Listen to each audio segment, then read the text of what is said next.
serving up a warm dish of the Triads culinary fare, here's your weekly helping of food, news, and views. This is The Man Who Ate the Town.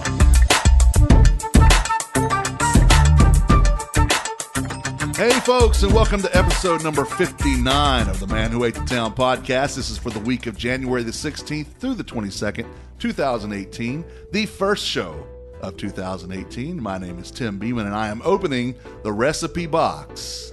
I'm recording this episode of the Man Who Ate the Town at Test Pattern Studios. Test Pattern is located at 701 North Trade Street in the historic Arts District of downtown Winston-Salem. Check out their Facebook page or their for their calendar of events, which is facebook.com/Test Pattern Bar. And I will say that they are going through a period of transition, so they're not currently open, but they will be open.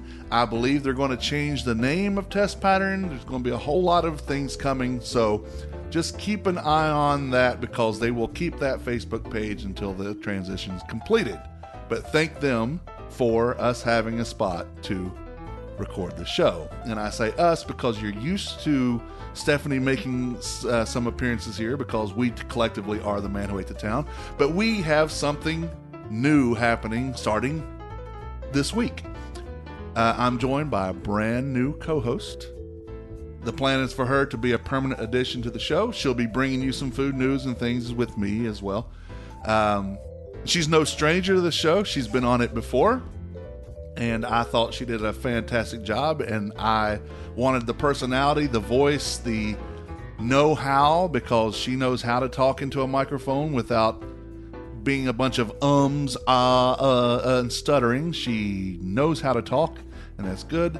Plus, like I said, she's got a very big personality. Ladies and gentlemen, let me introduce you now to Miss Kelly Bone. Hello, hello. Welcome back, guys. Thought you guys missed me a little bit too much, huh? Yes, I'm glad you're back. So a few things to go over. Alma Mexicana is opening this week. I was able to go to their ultra soft opening last week. It wasn't even advertised.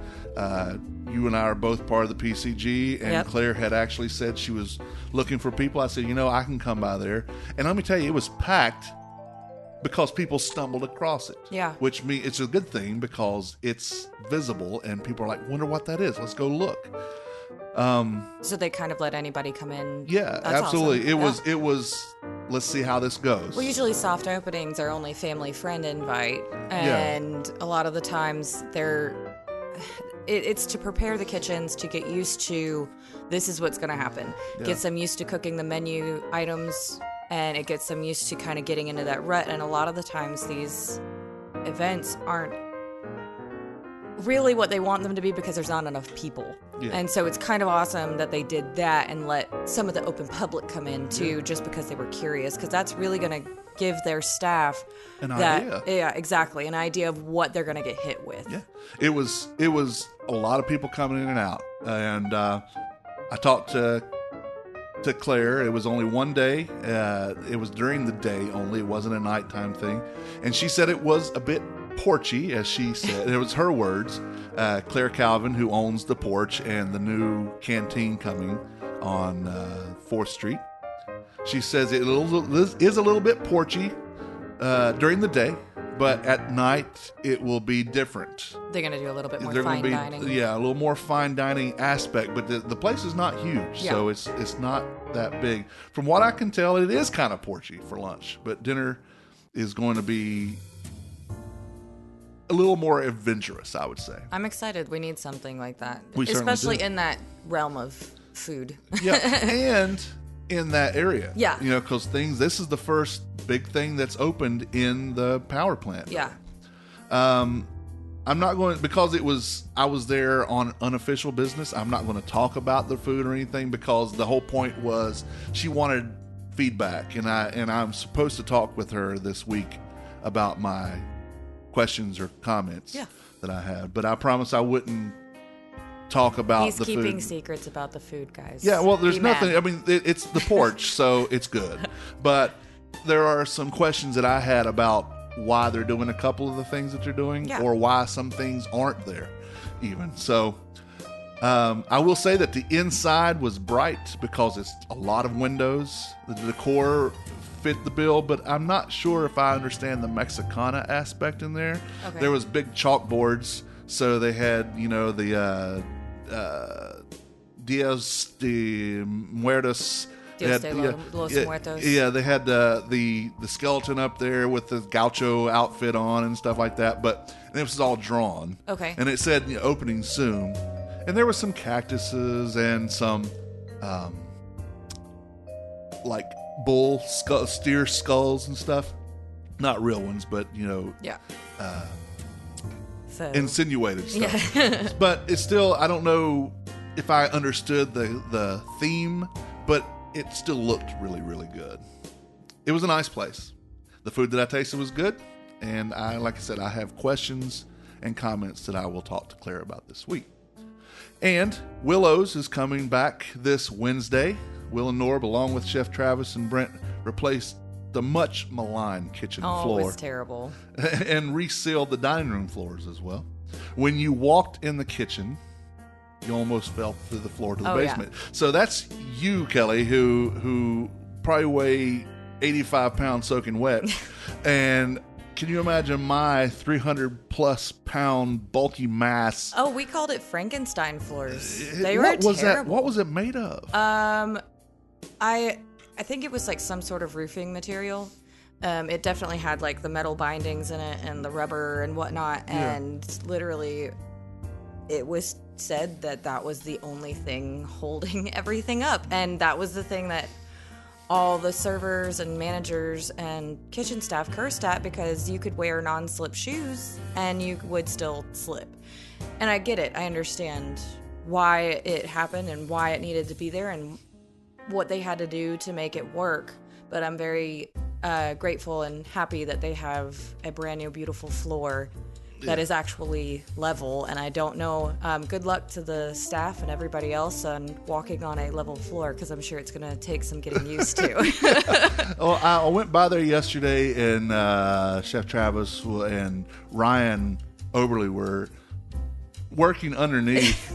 And I said, it's funny, I actually get to see them doing work for once. And I took a picture of them, and they said that was their cuddle cubby. Yeah, I saw that. I saw the cuddle cubby. That's where that's where we hide all the mimosa glasses. Yeah. So, but yes, that is the official cuddle cubby. So let me go over the food holidays real quick. I'm not going to do the history other than maybe picking something from the week, and we talk about that, just a little history thing if we know anything about it. If we don't, if it's something we think's funny, we can talk about that too. Maybe food fact. Yeah. Let us know if you guys want to hear food facts, because those are kind of fun, because they're kind of weird and different. And I mean, it's kind of like, how many hot dogs does like a hot dog shop sell, or something like that. Something more interesting. Sorry guys, that was the first thing that came off the top of my head. That's okay. Who doesn't love hot dogs? All right. So food holidays for this week, the 16th that's today, is National Fig Newton Day and International Hot and Spicy Food Day. See, it's weird. I do want to say something though. On the 16th, it is Jim. Let's see, Rosanella Cruciani Rose Tatino was born on this day in 1915. And anybody who's gone to college or has just been ultra poor has eaten Totino's pizzas. Yep. And the founder of that, was born in 1915 on the 16th. Oh. So today would be her birthday. And Carl and Margaret Karcher opened Carl's Drive-In Barbecue restaurant in Anaheim, California on this day in 1945, which went on to become Carl's Jr., which now owns Hardee's. Yeah. So that's where we, know that stuff. I don't want to go into a whole lot of food history detail, but I just thought there's a couple of things I have on here that I thought was interesting for today. Oh, yeah. No, absolutely. And if any of you poor people have not grilled a Tostino's pizza, you should do it. Absolutely. It's so good. The 17th is National Hot Buttered Rum Day. I just love the sound of that. Yeah. On the 18th, it's National Peking Duck Day. The 19th is National Popcorn Day and Tin Can Day, whatever that means. The 20th is National Cheese Lovers Day, which I am. That's a great day. National Coffee Break Day and National Butter Crunch Day. The 21st, for whatever reason, is National Squirrel Appreciation Day, National Granola Bar Day, New England Clam Chowder Day. Now, I am from West Virginia, and my family eats a lot of squirrel stuff. I mean, squirrel's good. I do not care for it myself, but There's not a lot of meat on the bones. That's and true. It's gamey, but Yeah. it's if you're in a pinch. that's right. Yeah, that's right. If that's what you got. If you just want a little extra game flavor to your stew. That's true. It's squirrel gravy. Yeah. The 22nd is National Blonde Brownie Day, or as we call them here, Blondies. Yeah. And National Hot Sauce Day. So, I'll be Get your eating Texas Pete loving it. Yes. One thing I do want to say, because I think it's important to the country, on the 17th in 1706, so tomorrow, is Benjamin Franklin's birthday. He was an American diplomat, publisher, inventor. Among his inventions were the Franklin stove and bifocal eyeglasses. And also, he was a brewer of beer. Yep. And he published Poor Richard's Almanac, which to this day, farmers still use to dictate their harvest and planting seasons. He was a smart man. Yeah. Happy birthday. And in 1922, on the 17th, Betty White was born. I'm so glad Betty White is still with us. I know. Oh my gosh, she makes the world a better place. She does. So thanks to James Eller for compiling the holidays for us and a little bit of history. So Kelly, welcome to the show. Officially welcome to the show. What will we be talking about? Because I want the show, I think for me doing it by myself was fun, but it was kind of boring. And I don't want a boring show. I do the Less Desirables and a couple other shows, and I like thinking we don't do boring. Yeah. And you're not boring. And I want personality, and I want still talking about food, and you are involved in food and drink.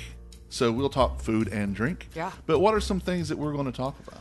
I think some of the issues, well, first off, we would love to hear from you guys, like what you all want to hear us talk about. Like if you guys want to share recipes and want to do this and want to do that for the season, it's super cold outside, guys. Like let's share some warm things, like warm drink recipes, cocktails, whatever. I got you. I'm one of those that likes to share.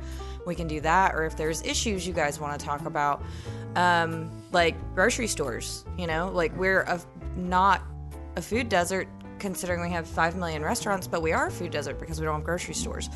Right. The parking issue for a lot of these establishments, especially all these new restaurants opening up, a lot of these businesses are taking chances and they don't have any place for you all to park. So that's important for us.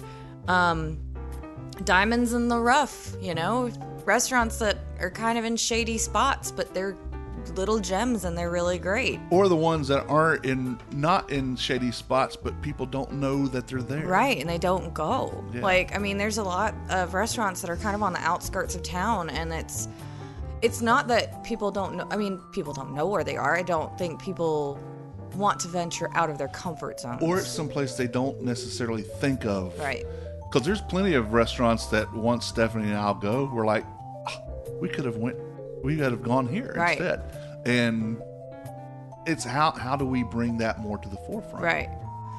I think us doing some things with food ourselves, deconstructing some restaurants around town, what's this restaurant's featured dish and what was it about? And we need little investigative reporting in that. Yeah, and if you guys have any place that like you have a thing that you go for and like maybe Tim and I haven't had it before, let us know so we can try it. Or even if we've had it before, it might be something we need to revisit. Right. And just say, hey, this is not necessarily the best thing on, Joe Schmo's restaurant's menu, but I love it. What do you think of it? Right. It could be the little bitty authentic Mexican restaurant over in Walltown, or whatever. And this is not only Winston-Salem, Yeah. but it's mostly Winston-Salem. I mean, as I've said before, the man who ate the town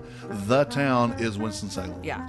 But I'm not opposed to venturing out if it's something that I really need to have. Yeah. Well, and you guys let us know, because it's not just downtown either. I know a lot of this is focused on restaurants downtown because it's easy. You know, the radio show is downtown. I live downtown. I spend all the time downtown. But we know that there's other restaurants on Peters Creek, off of Ronalda. You know, there's a lot of other places that we want to know about. And if you guys know about restaurants that we haven't really listed off or named, or you really think we should go to, let us know. We'll do it. And there is, on the manwhoatethetown.com website, there is a menu tab that I try to collect online menus from all the restaurants in town that I can. There are many that I'm missing, so if I'm missing something, or if you are a restaurateur or executive chef or whatever, and your restaurant's not featured and you have that availability, let me know so I can make sure I get the link up. And this is not only about restaurants. This is about food in general. Yeah, breweries. Breweries, farmers. Yeah. Farmers, if you guys want us to come to your farm and look at the animals and the plants that you're growing, let us know. Like, I'm totally down. Let's Absolutely. get down and dirty and help you plant some stuff. Yeah, because because without you guys, we couldn't enjoy the farm to table aspect that we love about the restaurants in town. Right. I mean, we can't escape the food service trucks. That's fine. They do a really good job at what they do. But I think a lot more restaurants are trying to at least get some things from farmers. Yeah. For one, it helps the economy, and Right. two, it helps with allergies, because when you're eating stuff that is the same stuff that you're maybe allergic to, then that helps. That's why local honey is so important. Yep. And it also helps your food is fresher. You know where it comes from, basically. It's just so many reasons why the local thing is good. And again, I am not dissing the food service people at all. You have to do what you have to do. You have to balance. Yeah. You have to balance it out. It's very hard to be completely farm to table with any restaurant. It doesn't matter what style of food you're doing. It's really extremely hard because the farmers have to charge what they have to charge in order to make money. Yeah. And then you have the restaurants that have very strict budgets, and the only reason why they have to follow these budgets, so they kind of have to balance out what they get from places, I hate to say it, like Cisco, or U.S. Foods, and they have to balance that out with what they're going to get from their farmers, which sucks. I wish everybody was making enough money to where we could say, buy to those companies. There's nothing against them. I have nothing against those companies, they but do well what they do. They do, yeah, exactly. And they're finding more organic options and whatnot, but it would be nice if it did go all back to the community. You know what I'm saying? But it's just realistically, it's not going to happen just because the labor and love and the aspect of farms has kind of like left the brains of America, and it kind of needs to come back. Other countries are doing it, and I think we need to really hop on that, but it is what it is. And there's, because another thing that my family does with my son Trey and Stephanie, and I don't know, Kelly, how much you guys cook at home, but we at least twice a week, sometimes 3 or 4 times a week, we do cooking at home. And getting my son interested in the culinary aspect of it. He's talking about taking culinary classes at Career Center, and he's only a sophomore in high school right now. That's smart, though. So, all right. Oh, yay. Look at that. Who left their ringer on? That was an alarm. I gotta move my car because it's out on the street. It's probably got a yellow mark on it. But so yeah, it's about food and beverages in general. Yeah. It's about restaurants. It's about grocery stores. It's about markets. It's about anything that has to do with food, whether we're cooking it, whether we're eating it, whether we're drinking it. let us know if there's something we're missing from a place, like if there's a place out there that is kind of like a market or like a little convenience store or something like the Washington Perk, and we're not seeing it or we're not mentioning it, maybe we don't know about it, like I said, there's little diamonds in the rough all over, even in downtown, even on the outskirts of downtown. Sometimes we just need a little push forward, and you guys can let us know, and then you guys get interactive, and we'll definitely give you guys shout outs. It's your questions, we want to let you guys know if you get answered. This show is for you guys. It's not just so Kelly and I get to talk into a microphone, although I love doing that. This is supposed to be, again, informational as well as entertaining. And let's also say if there's a menu item on a restaurant that we go to all the time but we don't ever talk about it. There could be something on that back page that you're just missing, especially restaurants that have extensive menus. It's easy to get stuck into a rut where you get the same thing every time because I know I like it. Let's not be adventurous, but sometimes we need to know about those things. That's what we want to do. We want to really bring everyone involved, get everyone involved into this podcast. We want to bring you all to the dinner table. That's right. Bring it to our table. Yeah. And us to yours. Yep. And there's several ways you can get in touch with us. As I've always mentioned, we have the less desirables. The Man Who Ate the Town. That's his other show, guys. Yeah, this is one of my other shows. themanwhoatetown.com. Email. You can email me, tim@themanwhoatetown.com, or as soon as we're done with this, I'm going to make Kelly @themanwhoatetown.com. I'm official, y'all. Y'all? Yeah. And we also are on Twitter. We are man8thetown. On Instagram, we are man8thetown. And just if you have questions, comments, information, if there's something new opening that we don't know about that you want us to know about, this building beside me is getting ready to open. It says a restaurant. What is it? If I don't know, I will find out. I know how to ask questions. And if you guys want to follow me on Instagram too, like at the Sour Witch, so THE Sour Witch, and I'm there. I'm probably not going to change that name. Yeah, don't. No. I like it. So that's what we're going to do. We're going to, like Kelly said, I like that, bring you to our table. Yeah. So welcome. I'm excited. Thank you, guys. So the Man Who Ate the Town podcast is part of the Less Desirables podcast network. Along with this podcast, you can listen to the Less Desirables, the Beer Dads, Fan Interference, and Sipping NC, The Art of Drinking. I will say that the Beer Dads and Sipping NC are still on hiatus. They will be back soon. You can find all these podcasts and their latest episodes on our network website and directory, tldpodnetwork.com. If you have the Amazon Echo or Echo Dot, you can enable the AnyPod skill and ask Alexa to have AnyPod play the Man Who Ate the Town podcast. I'd greatly appreciate it if you visited our sponsors. First, the Washington Park and Provision Company. The Park has two locations, 228 West Acadia Avenue, 301 West 4th Street in downtown Winston-Salem. They have Wolfie's Custard. They have Larry's Beans Coffee. They're one of the few places that do carry Larry's Beans. Larry's Beans is out of Raleigh. They have eggs, milk, and cheese. They have from Homeland Creamery. They have Ashe County cheese in there. Condiments, bread, things you wouldn't even know to look for. They have hot sauce. They have napkins. They have peanut butter. They have cat food. They Great have dog choices food. of beer. Yeah, and a wall of beer and wine. Amazing choices. So the Perk has all that ready for you. You can find them again. 228 West Acadia Avenue, 301 West 4th Street in downtown. Washington Perk is better than a convenience store, not quite a grocery store. You can find them online, facebook.com/Washington Perk. The Humblebee Shop is located at 1003 Brookstown Avenue in the west end of downtown. Visit for cookies, cakes, pies, and other dessert goodies made just for you. Everything is carefully crafted and made 100% from scratch. The Humblebee Shop would like to challenge your perception of scratch made and leave you with an experience you couldn't possibly forget. For more information, follow them on Facebook and visit thehumblebeeshop.co. And shop is SHOPPE, so thehumblebeeshop.co. Get your cookie on. Get your cookie on. Or your muffins. Or your macaroons. Your macaron. Macarons. Macarons. Oui, en zut Mon Dieu. Macarons. Macarons. Whew. All right, well, keep an eye on my blog and this podcast to find out more about the food news and happenings around town. If you have food news, send an email to Tim at themanwhoatethetown.com or Kelly at themanwhoatethetown.com. Like us on Facebook. It's The Man Who Ate the Town food blog and podcast. On Twitter, again, we are Man Who Ate the Town. On Instagram, we are Man Who Ate the Town. My name's Tim.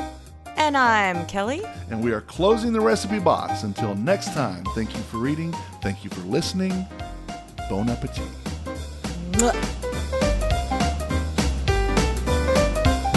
The views and opinions stated by me or any of my guests are solely those of ours and do not necessarily reflect the opinions of our hosting companies, distributors, enemies, friends, or relatives. This podcast is copyrighted and cannot be reproduced or distributed without express written consent of the Man Who Ate the Town, that's me, and Such Limited Inc. However, if you ask nicely, we'll probably let you.